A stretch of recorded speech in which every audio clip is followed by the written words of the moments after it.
good afternoon, ladies and gentlemen, and welcome to Innopoly 2021, Ngee Ann Poly's annual Innovation and Entrepreneurship Festival. This year's theme is disruption, building change and creating opportunities. Today's discussion is on disruption. And I thought I wanted to start by just sharing the history of disruption. And disruption is not really unique to today. Disruption is an opportunity to grow, an opportunity to learn something, to experience something different so that you're never static. Startup environment as founders, we need to utilize data, change the processes, and find the people to actually help you to do all of that as well. Disruption, being able to unlearn what you have learned and basically to adopt the changes and go with it. Ngee Ann Poly is known for entrepreneurs. In fact, a good friend of mine, Siu Ray, who set up Carousel, during COVID, $1 million worth of transaction sales, you'll see that he's ridden the wave of disruption, or people staying at home.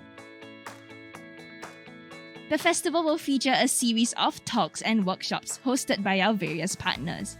Day one's focus will be on innovation and entrepreneurship, while we'll explore more on fintech during day two.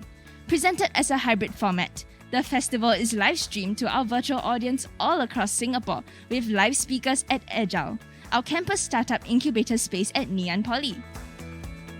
Innopoly 2021 is proudly organised by The Sandbox, Ngee Ann Poly's Innovation and Entrepreneurship Office, in conjunction with the Singapore FinTech Youth Chapter.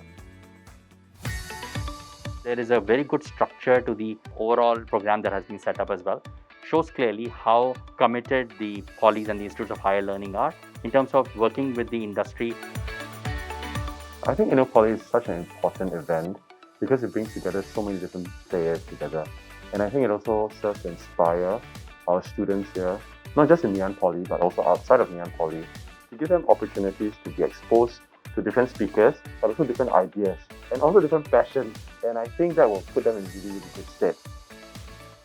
When I step into the entire place, it's amazing because this is such a great platform, right, for students to thrive in, to brainstorm ideas, and then to bring all these ideas to life. Very enriching experience because I got to know a lot of people from different backgrounds and industries. Think about your passion, right? Always stay humble, have humility. The key word is to be brave. Take advantage of opportunities. If they come knocking on your door, don't say no. Enjoy the process, have fun, and you will definitely get something out of it. Entrepreneurship is ageless and limitless. So no matter how old or how young, just go ahead. Try it out and learn along the way. That's the best way to learn. And even if you fail, so what? At least you tried and you got the knowledge, and then you can move on to the next thing. Find your own path instead of walking a path that doesn't belong to you. You show up, you match up, and you scale up. So if you're not even showing up, you can't win. Find out what problem vexes you, find out what need vexes you, go there, solve it.